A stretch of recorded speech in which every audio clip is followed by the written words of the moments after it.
हाँ बच्चों, class 10th में निर्देशांक ज्यामिति में हम लोग क्वेश्चन नंबर 31 तक लगा चुके हैं। क्वेश्चन नंबर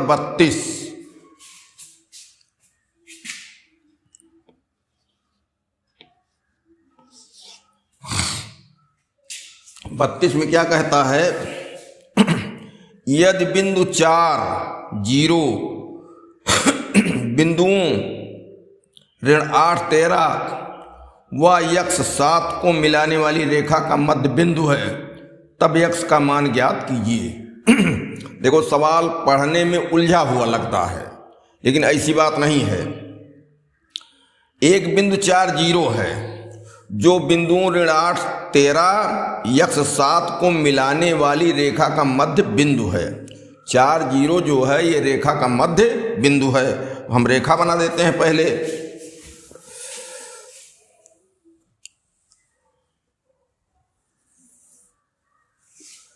ये ए और ये बी, ये रेखा हो गई। इसका मध्य बिंदु कौन है? 4 0। सी मध्य बिंदु है, इसकी निर्देशांक है 4 0। रेखा कहां से कहां तक है? ऋण 8 13 है एक सिरा और यक्ष 7 है को मिलाने वाली रेखा। इसका मतलब ऋण 8 13 और यक्ष 7 से रेखा खींची गई है। तो यहां ऋण 8 13 और यहां यक्ष 7। अब इस यक्ष का मान बताना है। तो देखो, ये मध्य बिंदु का निर्देशांक है। मध्य बिंदु का निर्देशांक होने के कारण क्या हुआ? 1 1 हुआ, अनुपात दोनों। यम का मान भी 1 और यन का मान भी 1। ठीक। तो अब जो है यक्ष का मान बताना है, तो वाई वाले का इसमें प्रयोग भी नहीं करना है। वाई वाले कोई काम हमको नहीं करना है। तो यक्ष बराबर नहीं, यक्ष यहां लिख देंगे तो यहां हो गया। सूत्र पहले लिख दो। यक्ष बराबर x1 प्लस x2 बटे 2। ये 2 कहां से आता है? नीचे यम और यन के मान 1 हैं। विभाजन में यम प्लस यन होता है तो 1 1 2 हो जाता है। वाई वाला इसमें प्रयोग नहीं करना है, क्योंकि वाई वाले में कुछ पूछा नहीं। वाई वाले में सब कुछ दिया है। दोनों सिरे के कोड भी दिए गए हैं। जहां विभाजन हो रहा है वहां का भी कोड दिया गया है 0। तो अब यहां यक्ष का मतलब क्या हुआ? ये 4 हुआ, विभाजन बिंदु का निर्देशांक। तो 4 बराबर, ये ना समझो कि यक्ष लिख दिया गया यहां वाला है, ये तो सूत्र है भाई। विभाजन बिंदु के निर्देशांक बराबर होता है x1 प्लस x2 बटे 2। x1 है ऋण 8, x2 है यक्ष, और y1 है 13 और y2 है 7। विभाजन बिंदु के निर्देशांक ये हैं। तो x1 x2 ऋण 8 और ये यक्ष है, और जो विभाजन बिंदु के निर्देशांक का भुज है यक्ष, जिसको यहां माना गया, वो 4 है। तो 4 बराबर क्या हुआ? x1 ऋण 8 प्लस यक्ष बटे 2। हल करना है। 2 इधर पक्षांतर कर दो, 4 दुनाई 8 बराबर ऋण 8 धन यक्ष। अब यक्ष का मान निकालना है, तो ऋण 8 इधर ले आओ, ऋण 8 हो गया प्लस। तो 8 प्लस 8 बराबर यक्ष बराबर 16। तो यक्ष बराबर 16। इस तरीके से यक्ष का मान आ गया 16। अब सवाल नंबर ये था 32। हाँ, अब 32 में क्या है? एक बात इसमें और छूट रही है थोड़ा सा। ये 4 0 दिया है, तो एक इसमें शून्य है।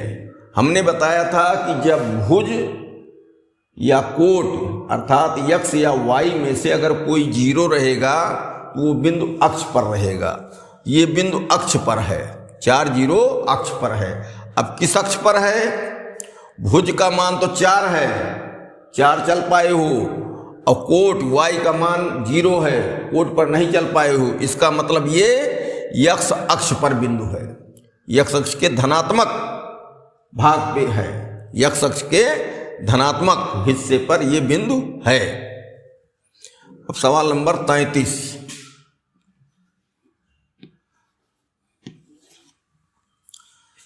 में क्या कहता है? वह अनुपात ज्ञात कीजिए जिसमें ऋण 4, ऋण 3 व 5 2 को मिलाने वाला रेखाखंड x अक्ष को काटता है। अब यहां x अक्ष को काटता है, इसका मतलब क्या है? x अक्ष के निर्देशांक हमको कुछ मिल जाएंगे। इसको इस तरीके से समझो,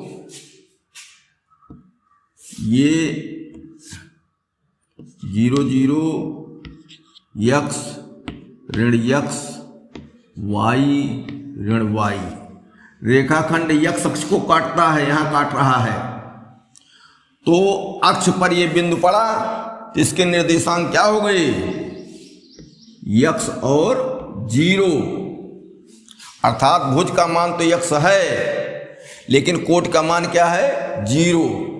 तो भुज x है, x हमको नहीं पता है तो x को छोड़ो, कोट का तो 0 पता है, तो हम कोट के सहारे अनुपात निकाल सकते हैं। क्योंकि अनुपात निकालने में चाहे हमको भुज वाले मान मालूम हो चाहे कोट वाले मान मालूम हो, उनके द्वारा हम निकाल लेते हैं।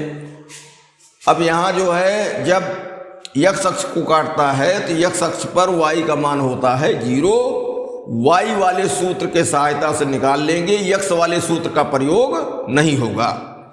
अब देखो इसको हम लिख देते हैं पूरा।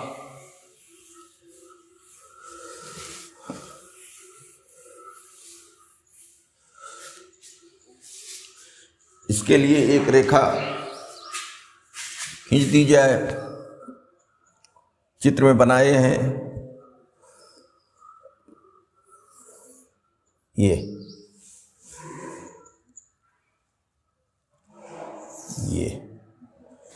अक्ष हो गया। अब कहां से चलता बिंदु? ऋण 4 3 इसमें होगा, ऋण 4 3 दोनों ऋण रहेगा, ऋण 4 ऋण 3। और दूसरा 5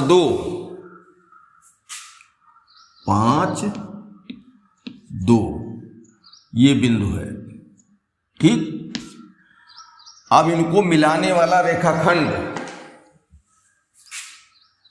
ये काट रहा है, ये x अक्ष। अब y अक्ष को भी काट रहा है। देखो जब तीसरे चतुर्थांश में है बिंदु दूसरा वाला, ये 2 अक्षों को काटते हुए जरूर जाएगा। y अक्ष को भी काट रहा है लेकिन ये y अक्ष के बारे में कुछ नहीं बता रहा है, y अक्ष के बारे में कुछ नहीं बता रहा है, x अक्ष के बारे में बता रहा है। तो अब यहां कटान बिंदु है, तो कहता है वो अनुपात ज्ञात कीजिए जिसमें ऋण 4 ऋण 3 5 2 मिलाने वाला रेखाखंड x अक्ष को काटता है। अनुपात जो बताना है x अक्ष से जो कटान हो रहा उस पर बताना है। एक टुकड़ा इधर ये हुआ और एक टुकड़ा इधर बड़ा हुआ। अगर y अक्ष के कटान पर लेंगे तो एक टुकड़ा यहीं तक हुआ, दूसरा टुकड़ा यहाँ हुआ, अनुपात बदल जाएगा। तो यहाँ अनुपात x अक्ष को काटने पर जो निकलेगा y अक्ष पर काटने पर वो अनुपात नहीं निकलेगा। कहने का मतलब x अक्ष के लिए दूसरा अनुपात यहाँ कटिंग हो रही है और y अक्ष से यहाँ कटिंग हो रही है। तो क्वेश्चन में उसने x अक्ष पर ही पूछ लिया, इसलिए यहाँ के निर्देशांक क्या हो जाएंगे? x और 0। अब अनुपात हमको निकालना है तो भुज वाला तो ये ज्ञात मान है नहीं, यक्स है, कोट वाला ज्ञात मान है, तो y वाला सूत्र लिखा जाए तो y बराबर my2 प्लस ny1 बटे m प्लस n, अंतः विभाजन है। इसमें हमको पर्याप्त मान मिले हैं। क्या मिला? y का मान मिला हमको 0। ठीक, यम रहने दो, तो यम y2 कितना है? 2 गुणे 2 प्लस n भी बताना है, यम n दोनों बताने हैं, यम बटे n लाना है, यम अनुपाते n लाना है, गुणे क्या y1 तो -3 बटे m प्लस n। अब ये आया यहां तिर्यक गुणा करो तो 0 में गुणा होगा, सब हो गया 0, तो 0 बराबर 2m -3n। ठीक, -3n इधर ले आओ, m बटे n बनाना है, तो -3n बराबर माइनस नहीं प्लस हो जाएगा भाई, बराबर 2m। अब क्या करो, n को नीचे भेज दो, 2 को इधर ले आओ, तो 3 बटे 2 बराबर m बटे n, m बटे n। अब तिर्यक गुणा क्यों करेंगे? अनुपात ही आ गया, इसलिए m अनुपाते n बराबर 3:2। 3:2 के अनुपात में ये इसको काटता है। अब सवाल नंबर 34 ये हो गया। सवाल नंबर 34 अब हमको देखना है। 34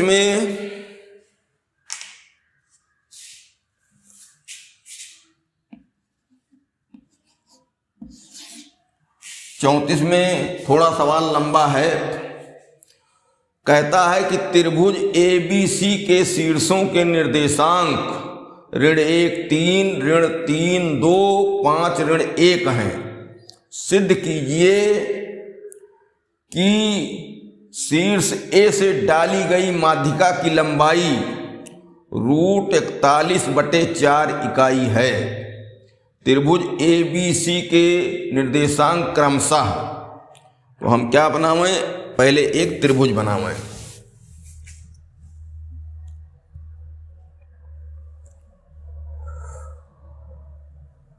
और नीचे त्रिभुज,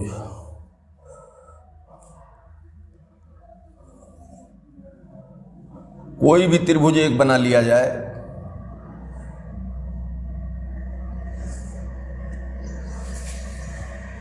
ABC,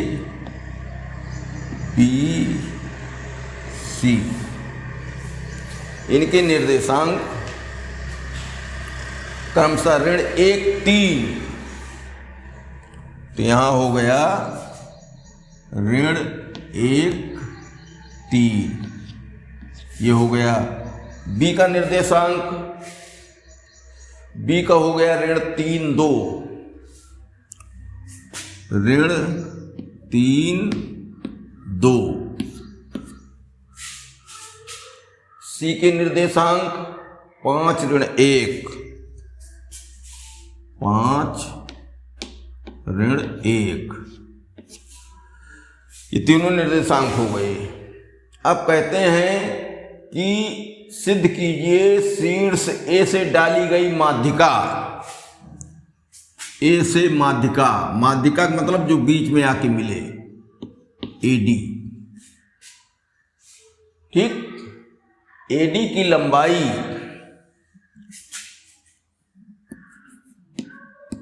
AD बराबर √41/4 सिद्ध कीजिए।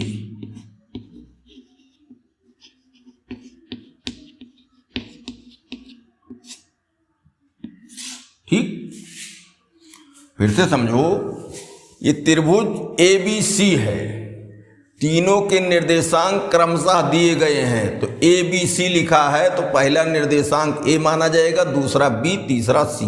ये हमने इसको लिख दिया सीरियल में। फिर कह रहे हैं A से माध्यिका सामने वाली भुजा के बीचों बीच में जाके मिलती है, मध्य में, इसीलिए इसका नाम माध्यिका ही है। मध्य में मिले जाके तो माध्यिका। तो यहाँ BC जो भुजा है ये D द्वारा टूटी, विभाजित हुई, तो आधा इधर आधा इधर, अर्थात मध्य में जब विभाजित हुई तो यम और यन के मान 1-1 हुई। ये 1 यम और यन।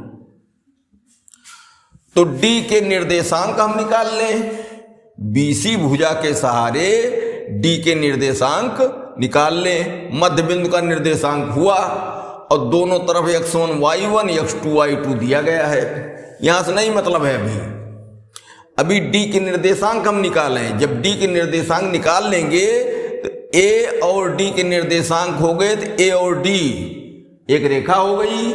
इस रेखा की लंबाई हम दो बिंदुओं के बीच की दूरी से निकाल लेंगे। तो D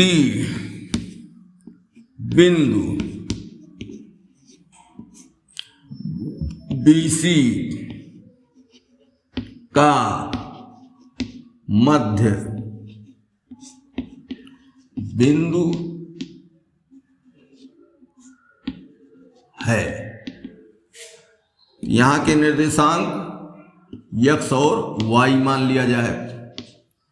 तो x बराबर x1 प्लस x2 ऋण 3 प्लस 5 बटे 2 बराबर 2/2 बराबर 1, और y बराबर y1 2 प्लस y2, तो ये माइनस है, -1/2 बराबर 1/2।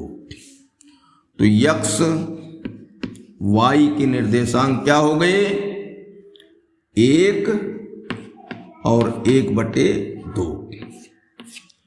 अब ये हमारी क्या AD रेखा हो गई। AD हम यहां अलग से खींच दे रहे हैं। माध्यिका, इसके निर्देशांक ऋण 1 3 और दूसरे निर्देशांक हो गए 1 और 1/2। ठीक, इसको हम उठा के लाके यहां रख दिए साफ साफ। अब इसकी लंबाई हमको निकाल देना है, वो लंबाई आ जाए √41/4। तो AD D रहेगा भाई, AD बराबर √x1 माइनस x2 का whole square plus y1 minus y2 का होल स्क्वायर। तो इनके मान अब रख दिए जाएं।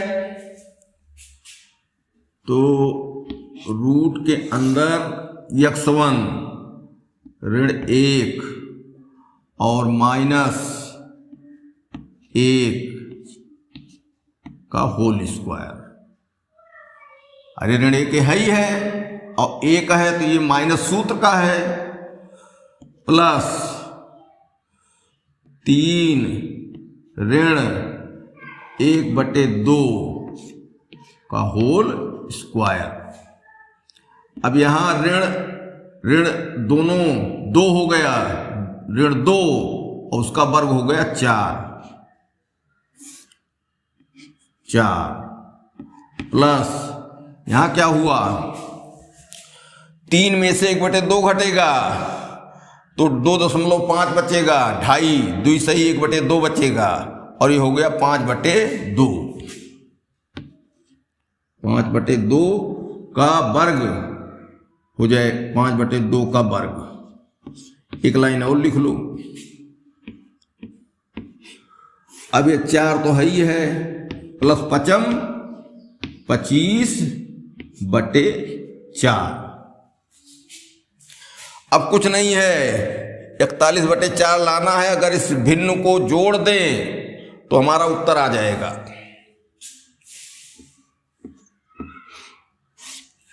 लघुत्तम इसका हुआ 4,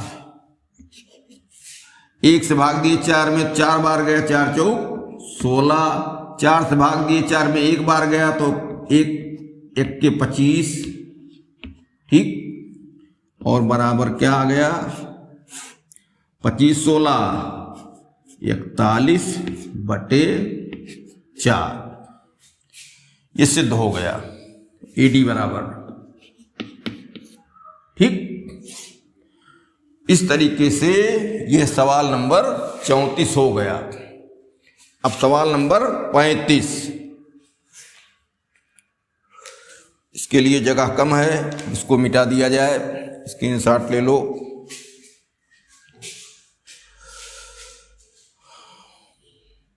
क्वेश्चन नंबर 35 कुछ बड़ा है।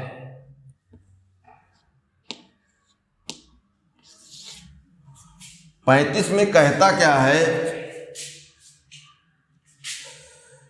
एक चतुर्भुज के शीर्ष 3 ऋण 2 ऋण 3 4 1 8 7 4 है।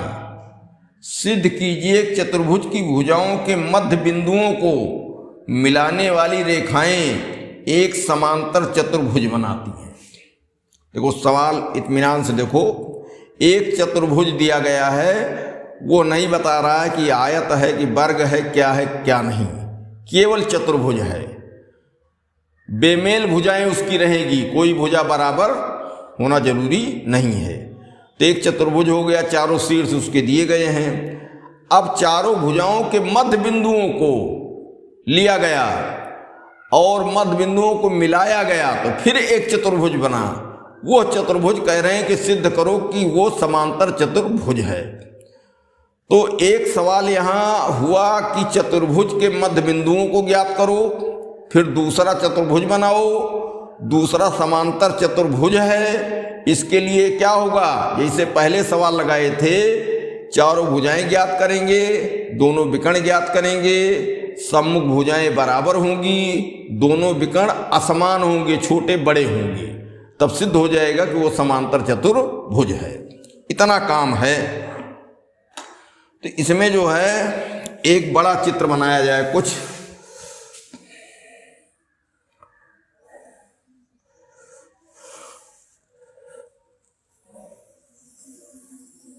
ये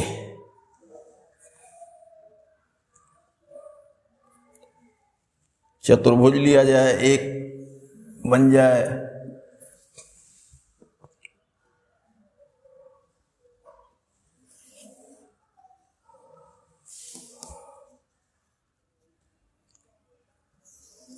चतुर्भुज। इसके लिए कोई टाइप नहीं बताया है चतुर्भुज में, तो चतुर्भुज हमारा जो है बिना नाप का इस तरीके से रहेगा, A B C और D। इनके निर्देशांक क्या क्या हैं, 3 ऋण 2, पहला 3 ऋण 2, दूसरा क्या है ऋण 3 4, ऋण 3 4, तीसरा क्या है 1 8, 1 8, और चौथा क्या है 7 4, 7 4। ये मूल चतुर्भुज हो गया। अब इसके मध्य बिंदु लिए जाएं, मध्य बिंदु ये हो गया, ये हो गया, ये हो गया और ये हो गया, और इनको मिलाया जाए फिर एक चतुर्भुज बनेगा। चारों बिंदुओं को मिला दिया जाए तो दूसरे कलर से,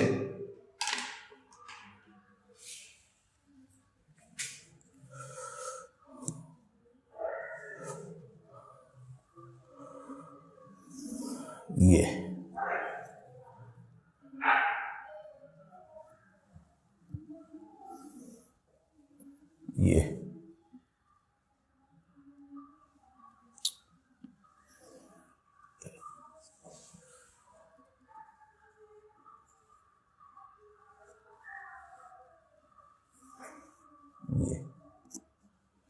ये चारों बिंदु मध्य बिंदु हैं। इनके नाम रख दिया जाए P, Q, R, S। तो सिद्ध करना है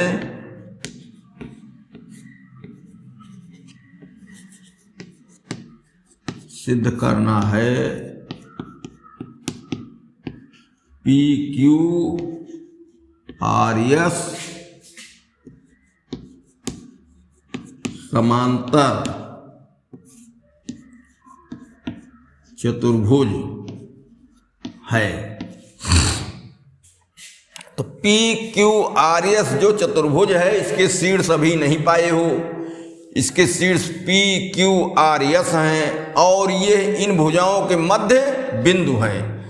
तो चारों P, Q, R, S के हम पहले निकाल लें निर्देशांक।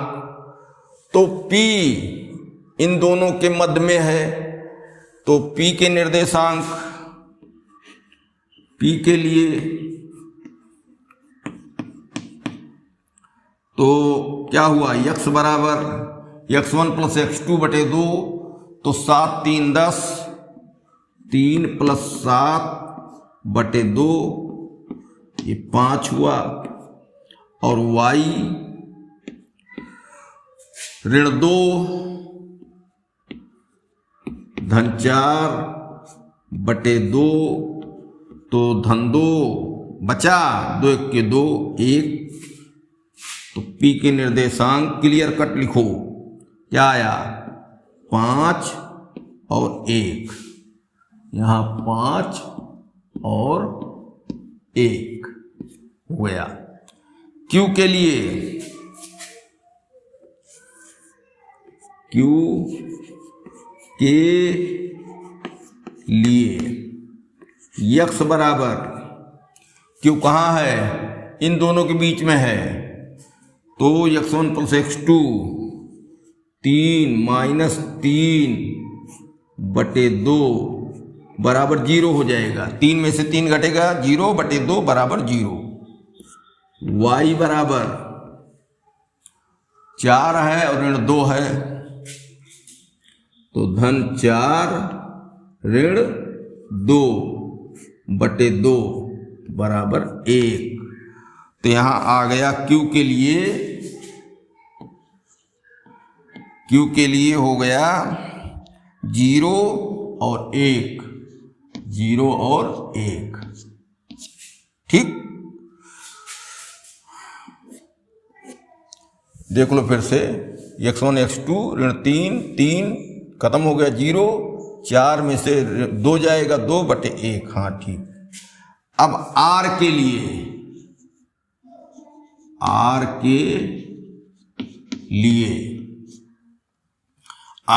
R किसका है, BC का मध्य बिंदु है। तो यहां x बराबर x1 प्लस x2 ऋण 3 प्लस 1, ऋण 3 प्लस 1 बटे 2 बराबर क्या हो गया, ऋण 3 में से 1 जाएगा, 2 2 बटे 2 मतलब 1। और y बराबर क्या हुआ, 4 और 8 दोनों प्लस हैं, तो 4 प्लस 8 बटे 2, 8 4 12 बटे 2 6। तो R के लिए क्या मिला, 1 और 6। यस के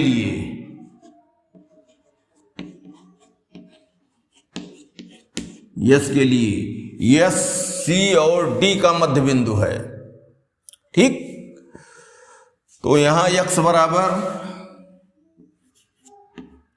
x1 1, x2 7, 1 प्लस 7 बटे 2, तो 8 बटे 2 बराबर 4।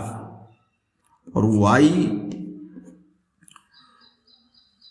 1 8 और 4, 8 प्लस 4 बटे 2, 4 12, 2 से भाग दिए तो 6। तो यस के लिए आ गया 4 और 6। ठीक, अब हमारा चतुर्भुज पी क्यू आर एस जो हुआ उसके चारों निर्देशांक हो गए। अब इसमें हम क्या करें, चारों भुजाएं निकालें, दोनों विकर्ण निकालें। तो अब पी क्यू निकाला जाए। पी क्यू,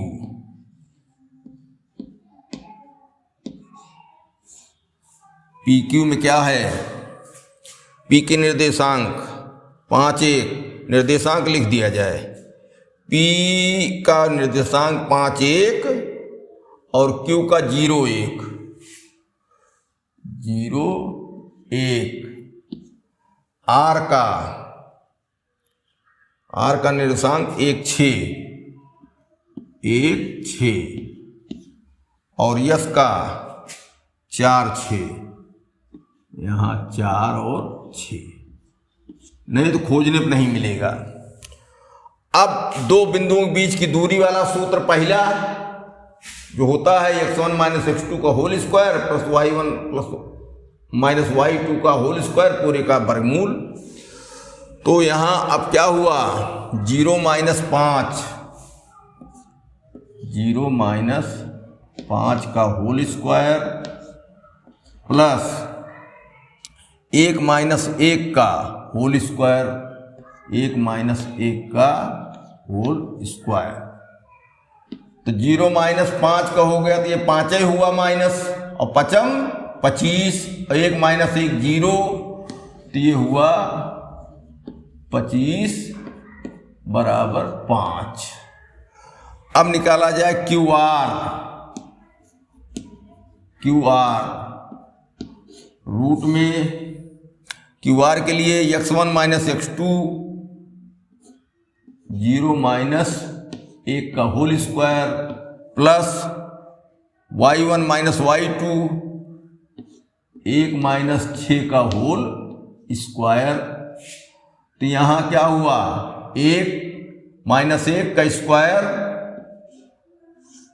1, और यहाँ माइनस 5 बचेगा, 1 में से ये माइनस 6 है तो माइनस 5 के स्क्वायर 25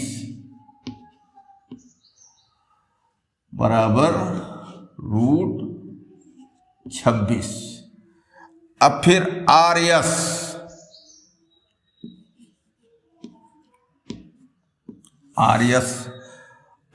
में क्या, 1 माइनस 4 प्लस क्या हुआ 6 माइनस 6 का होल स्क्वायर। तो ये क्या हो गया, आ गया 1 में से 4 तो 3 बचा। ये हमको लगता कि गलत हो रहा है कुछ, क्योंकि पी क्यू के बराबर आर एस आना चाहिए, और यहाँ 4 जो है वो अगर ऋण आ जाए तो सही है। तो यस बिंदु के निर्देशांक जब निकाले गए तो क्या आया, यस बिंदु के निर्देशांक 7 धन 1। तो यहाँ डी और सी के निर्देशांक गलत तो नहीं लिए गए हैं, 1 8 7 4 ये भी सही है। यहाँ ऋण 1 तो नहीं आया। बी और सी के निर्देशांक ऋण 3 4 1 8, ऋण 3 4 1 8। तो आर के निर्देशांक जब निकाले जा रहे थे, आर के निर्देशांक में x1 प्लस x2 ऋण 3 प्लस 1 बटे 2, ये ऋण 1 आएगा भाई, ऋण 1, यही गलती हो रही थी। और ये निर्देशांक इसका आ गया ऋण 1, और ये भी यहाँ करो ऋण 1। सवाल नंबर है, निर्देशांक निकालने में गलती हो रही थी। अब यहाँ क्या होगा, ये ऋण 1 रहेगा, ऋण 1 और ऋण 1 है तो ये हो गया ऋण 5 का वर्ग, तो 5 25 और ये प्लस 6 माइनस 6 0 बराबर 5। कौन कौन भुजा हो गई? पी क्यू हो गई, क्यू आर हो गई, आर एस हो गया। अब ऋण 1 क्यू आर में भी गलती हुई है, क्यू आर में भी गलती हुई है।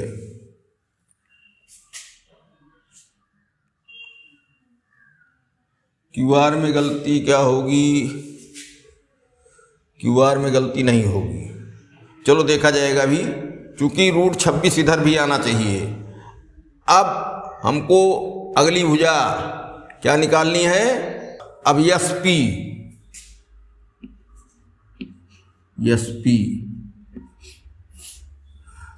में क्या हुआ? ये दोनों बिंदु x1 माइनस x2 4 माइनस 5 का होल स्क्वायर प्लस 6 माइनस 1 का होल स्क्वायर, तो 4 माइनस 5 1 हुआ, प्लस 6 माइनस 1 5 5 25 बराबर रूट 26। ठीक। अब विकर्ण के लिए, विकर्ण जब क्लियर होगा तभी आकृति क्लियर होगी। विकर्ण के लिए विकर्ण कौन बना? एक पी आर,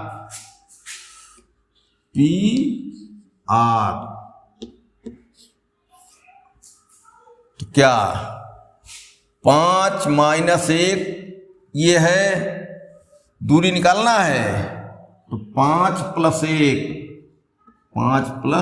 1 का होल स्क्वायर प्लस 1 माइनस 6 का होल स्क्वायर, ये हो गया 5 1 6 6 36 और माइनस 5 तो 5 25, तो 36 प्लस 25 कितना हो जाएगा? 6 5 11 3 2 5 1 6। और दूसरा विकर्ण क्यू एस, इसमें क्या बनेगा? यहां से ले लिया 0 माइनस 4 का होल स्क्वायर प्लस 1 माइनस 6 का होल स्क्वायर, तो बराबर ये 4 चौक 16 4 बचा तो रूट 16 प्लस 5 ये बचा 5 25 बराबर रूट 41। अब देखो सम्मुख भुजाएं बराबर विकर्ण असमान, यहां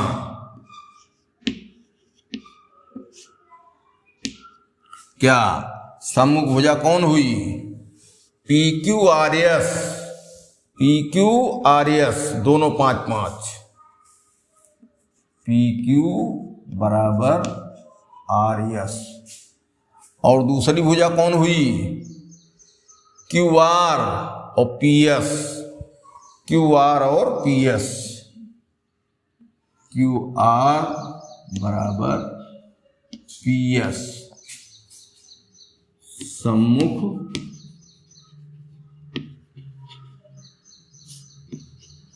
भुजाएं। ठीक। और विकर्ण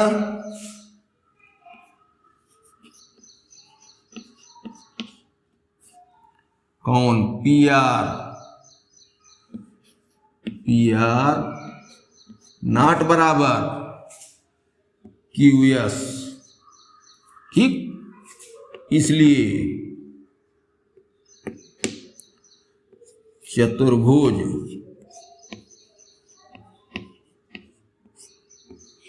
PQRS समांतर चतुर्भुज है। इसमें गणनाएं वही हैं, केवल जो है चित्र में खोजने में गलती हो जाएगी तो रिजल्ट गलत आ जाएगा। अब इस तरीके से पूरा एक सवाल ये लगा, कुछ नहीं था, फिर से सुन लो। एक चतुर्भुज दिया था ABCD, उसके निर्देशांक चारों दिए गए हैं। फिर इन्होंने कह दिया कि इनकी भुजाओं के मध्य बिंदुओं को मिलाया गया, तो भुजाओं के मध्य बिंदु PQRS हम लोगों ने लिया। ठीक, अब जब ये मध्य बिंदु हैं तो यहां सिरे के बिंदु मूल चतुर्भुज के दिए गए हैं, तो P के निर्देशांक, Q के निर्देशांक, R के निर्देशांक, S के निर्देशांक मध्य बिंदु के निर्देशांक के सूत्र से हमने निकाल लिया। और अब हमारा हो गया चतुर्भुज PQRS। मूल चतुर्भुज से कोई मतलब नहीं रह गया हमारा यही, बल्कि हमको ये चतुर्भुज अलग बना लेना चाहिए। ठीक, नहीं बनाया गया, यही इनके निर्देशांक सब लिख दिए गए। अब चारों भुजाएं निकाली गई इनकी PQRS की, और दोनों विकर्ण निकाले गए। समांतर चतुर्भुज का लक्षण होता है कि सम्मुख भुजाएं बराबर और विकर्ण असमान। तो यहां देखा गया कि सम्मुख भुजाएं बराबर मिल रही हैं और विकर्ण दोनों नाट बराबर या असमान है, इसलिए आकृति क्या बनी? चतुर्भुज PQRS समांतर चतुर्भुज है। ये हो गया।